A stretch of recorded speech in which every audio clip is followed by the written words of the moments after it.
Have you ever heard your partner say, "You're overreacting when you bring up something that genuinely hurts you"? Stop, right there. That sentence is more than a casual dismissal. It's a red flag wrapped in sugar. Let's unpack why those 4 words could be a silent relationship assassin. Here's the problem: dismissing your feelings is a subtle form of emotional erosion. At first, it seems harmless, maybe even a quirk, but what starts as small overreactions eventually chips away at your emotional foundation. Your voice, your instincts, your boundaries, all of it begins to feel negotiable. You start doubting your own judgment because someone else has decided that your reality isn't valid. And that's the dangerous part. It's not just about disagreements. It's about the slow, invisible conditioning of your self-worth. Picture this: you're texting someone who's giving you that classic breadcrumbing vibe. You feel that twinge of anxiety, checking your phone for the 10th time in 10 minutes, hoping for validation that may never come. That same energy shows up when a partner repeatedly invalidates your emotions. The fear creeps in quietly. You start adjusting your emotional responses just to avoid conflict, sacrificing authenticity in the name of peace. That fear of rocking the boat, it's a leash, and the leash is invisible until you're completely tethered. Now imagine flipping the script. Imagine a relationship where your feelings aren't just tolerated, they're valued, where disagreements don't feel like emotional landmines, but opportunities for connection. That liberation isn't theoretical, it exists. The excitement of waking up knowing your voice matters, knowing you won't be gaslit or minimized, it's addictive in the best way. But here's the kicker. Most people never get there because they normalize dismissal. They convince themselves that's just how relationships are. And here's where urgency comes in. Every day you stay in the cycle of invalidation is another day your emotional resilience erodes. By the time you realize you're numb, your options are fewer and the recovery harder. Here's a truth bomb for you. Noticing the red flags early isn't just smart, it's survival. Ignoring them is a ticking time bomb disguised as love. The more you rationalize, the more entrenched the pattern becomes.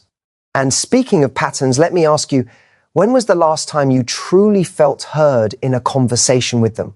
Not heard in the polite, surface level way, but really deeply acknowledged? If you struggle to remember, that's the alarm bell. And just when you think this is just about feelings, it's not. Because here's the part most people miss. Emotional invalidation doesn't stay confined to arguments or texts. It creeps into decision-making, social interactions, even the way you see yourself. And that's the slippery slope.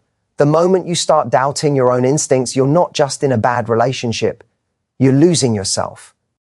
But that's not even the most dangerous part.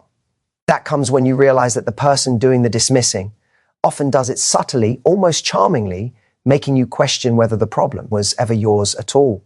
Have you ever heard your partner casually say, "You're too sensitive after you voice a boundary"? Stop scrolling in your head for a second, hear me out. That phrase isn't just an innocent observation, it's a classic manipulation tactic disguised as feedback. And here's why it's more dangerous than most people realize. The problem starts small. You say something that matters to you, and instead of engaging, they throw back this phrase like a boomerang. At first, you might laugh it off or feel guilty. Am I really overreacting? But guilt is a seductive trap. It slowly convinces you that your feelings are a burden. Over time, you start suppressing emotions, second-guessing your intuition, and bending over backward to accommodate a narrative that paints your natural sensitivity as a flaw. What's worse, this erosion often happens in private moments, invisible to friends or family. It's a silent strategy, weakening your confidence without a dramatic showdown. Imagine this: someone tells you you're dramatic after you politely ask for clarity on their plans. Your brain does a somersault trying to rationalize, maybe I am being dramatic. And just like that, your sense of reality bends. You start walking on eggshells, preemptively apologizing for existing too fully, too vividly. That fear isn't just uncomfortable. It's a leash on your own identity. You may call it love, but it's more like emotional imprisonment. Now, let's picture the alternative. A partner who respects your sensitivity transforms it into intimacy rather than conflict. A conversation where your emotions are acknowledged, where your vulnerability is seen as strength, not weakness. That liberation feels like breathing for the first time after being underwater. It's electric, the kind of emotional spark that makes you feel alive and safe at the same time. And the irony, the very trait they belittled, your sensitivity, is what makes you deeply connect with the right person. Urgency is critical here. Every moment spent rationalizing, I'm too sensitive as a personal flaw, is a moment your self-worth erodes. Sensitivity isn't a flaw, it's a gift. And ignoring this red flag is like ignoring a smoke alarm because you don't want to deal with the fire. By the time the situation escalates, your capacity to advocate for yourself is already compromised. You've lost leverage, and recovery isn't just emotional, it's existential. Let me break it down for you. When someone repeatedly invalidates your emotional responses, they're not just dismissing you, they're reshaping your identity to fit their convenience. They want you smaller, quieter, less challenging. And pattern recognition is key. Ask yourself, when did standing up for your feelings start feeling dramatic? If you can't remember, that's a huge warning sign. Here's the cliffhanger that will make you rethink everything. This pattern rarely stops at casual comments. Once they've normalized belittling, the next phase often comes when they try to control your decisions, your friendships, even your self-expression. And that's where subtle emotional abuse crosses into full-blown manipulation. Have you ever heard your partner say, you're imagining things when you bring up something that genuinely worries you? Stop for a second. That phrase is more than a casual dismissal. It's a subtle form of gaslighting, and it's one of the fastest ways to make you question your own reality. Here's the problem. When someone repeatedly tells you that what you perceive isn't real, it starts to infiltrate your mind. At first, it feels like an isolated comment. Maybe they said it once or twice during an argument. But the cumulative effect is dangerous. You begin to doubt your instincts, second-guess your perceptions, and rely on them for truth. The very person who should be your partner in navigating life quietly becomes the person shaping your sense of reality. And that's where fear kicks in. Fear of speaking up, fear of challenging their narrative, fear of losing connection because maybe I am wrong. Picture this. Every time you bring up an inconsistency in plans or feelings, they lean back with a smirk and say, you're imagining things. And suddenly your brain does backflips trying to reconcile your lived experience with their version. It's exhausting, disorienting, and quietly toxic. That exhaustion isn't just emotional, it's cognitive. It rewires how you trust yourself. And trust me, once self-trust starts to crumble, everything else in your life feels shaky too. Now, imagine the opposite scenario. Imagine a partner who validates your perceptions even when there's a disagreement. They don't need to agree. They just acknowledge that your feelings, observations, and instincts are real. That creates safety, freedom, and emotional intimacy. You're allowed to exist fully in your reality without fear of being dismissed. That's the emotional liberation everyone deserves, but very few experience because it's so rare to find someone willing to coexist with your full complexity. Urgency is essential here. Every time you let gaslighting slide, it compounds. It's like a slow leak in a tire. You don't notice at first, but eventually you're stranded in the middle of the road. Your confidence deflates. And by the time you notice, you're emotionally stranded in a relationship where reality itself has been subtly rewritten. That's why catching this behavior early isn't optional. It's survival. Here's the pattern to watch. It doesn't usually start with big accusations or dramatic fights. It starts small, casual dismissals, subtle reframing, a whispered you're imagining it, but the slope is steep. Once normalized, it escalates into a full-blown cycle of self-doubt, guilt, and dependency on the very person who is undermining you. And here's the cliffhanger that will make your stomach drop. When gaslighting is combined with control over your choices, your friendships, and even your self-expression, it's no longer just emotional manipulation. It's a full-scale containment of your life. The moment you realize this, everything you thought was normal starts to unravel. Have you ever heard your partner say, you're too much when you express excitement, ambition, or even just yourself? Stop. That phrase is deceptively casual, but it's one of the quickest ways someone can shrink your confidence without raising their voice. Here's the problem. Being told you're too much isn't about you being overwhelming. It's about their discomfort with your authenticity. At first, you might rationalize it. Maybe I'm overexcited, or maybe I need to tone it down, but that's exactly what they want. Slowly, subtly, they condition you to dim your light so their insecurities feel safer. Your natural energy, your ambition, your quirks, everything that makes you starts to feel like a problem. And here's the danger. This isn't just about small annoyances. Over time, it chips away at your self-expression, your confidence, even the things you used to love about yourself. Imagine this. Every time you hear a dream, a goal, or a new idea, they roll their eyes and mutter, "You're too much." Your initial reaction might be confusion, maybe even embarrassment. But over weeks and months, that confusion hardens into self-doubt. Suddenly you're policing yourself, censoring your passions, questioning whether being fully alive is worth the conflict. And the fear?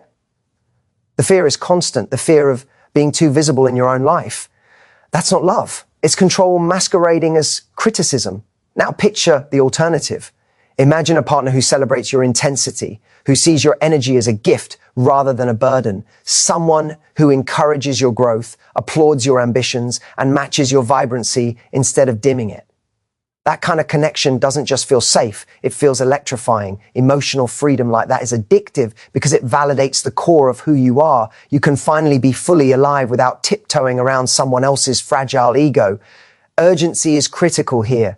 Every time you let someone tell you you're too much, you internalize the idea that your natural self is unacceptable. And here's the brutal truth. The longer you normalize that, the more it becomes a blueprint for future relationships.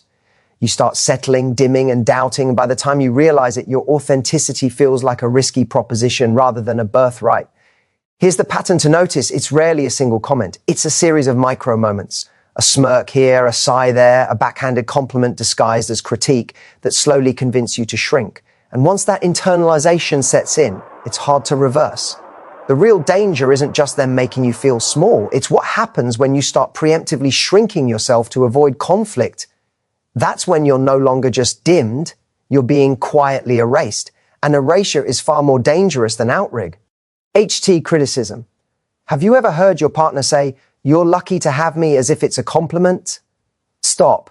That statement is not flattery, it's a power play, and it's one of the most insidious ways someone can control you while pretending to be charming. Here's the problem. Hearing this phrase repeatedly plants a dangerous seed, gratitude, for their presence becomes a cage. At first, you might brush it off. They're just joking, or maybe they're just confident, but the emotional undertone is subtle domination. It implies that your happiness, your comfort, your love is conditional on their mood, approval, or continued presence. Over time, you start framing your life around keeping them satisfied instead of honoring your own needs. And here's the fear. That subtle conditioning can make you feel trapped, like leaving would be ungrateful, even if your instincts scream that this isn't right. Imagine every achievement you share or every boundary you set met with, "You're lucky to have me." Your brain might try to rationalize, thinking, maybe I am lucky. But pause. Ask yourself, are you lucky for being in a supportive, empowering partnership? Or lucky only because someone has made you doubt your worth unless you constantly cater to them? That difference is huge. One builds you up, the other erodes your core self without anyone noticing. Now, imagine the alternative. Imagine a partner who recognizes your value without reminding you that you owe them for it. Someone who contributes, supports, and elevates rather than reminding you of your good fortune for being with them. That emotional freedom, the ability to exist fully without constant comparison or guilt, is rare, exhilarating, and transformative. It makes you feel alive in a way that being lucky to have someone never could. Urgency is vital here. Every moment you accept this narrative, you reinforce a dynamic true. Your self-worth is dictated by someone else. That's a slow suffocation of confidence, independence, and joy. And unlike other red flags, this one is deceptive because it feels like affection until you realize it's a tether disguised as love. The longer it goes unchecked, the harder it is to reclaim your power, and the more normalized manipulation becomes in your mind. Here's the pattern. Notice phrases that subtly imply debt, dependence, or obligation. "You're lucky to have me," "You're overreacting," "You're too sensitive," "You're too much," "You're imagining things." They all do the same thing. Shrink your self-worth, condition your behavior, and make emotional freedom feel risky. Recognizing them early is crucial because the moment you stop questioning yourself and start questioning the message behind the words, the power dynamic flips. The moment you see these patterns for what they are, you stop walking on eggshells, stop rationalizing behavior that diminishes you, and start setting boundaries with clarity and confidence. And here's the best part. You don't have to wait for them to change. The most powerful move is reclaiming your voice, your self-worth, and your life If you recognized even one of these phrases in your relationship, pause and reflect. Take a moment today to write down how it made you feel and consider the boundaries you need to protect your emotional freedom. Share this video with a friend who might be walking the same tightrope, because understanding these red flags early can save someone from months or even years of silent erosion. Your emotional liberty starts with awareness, and awareness starts with paying attention to the words that matter most.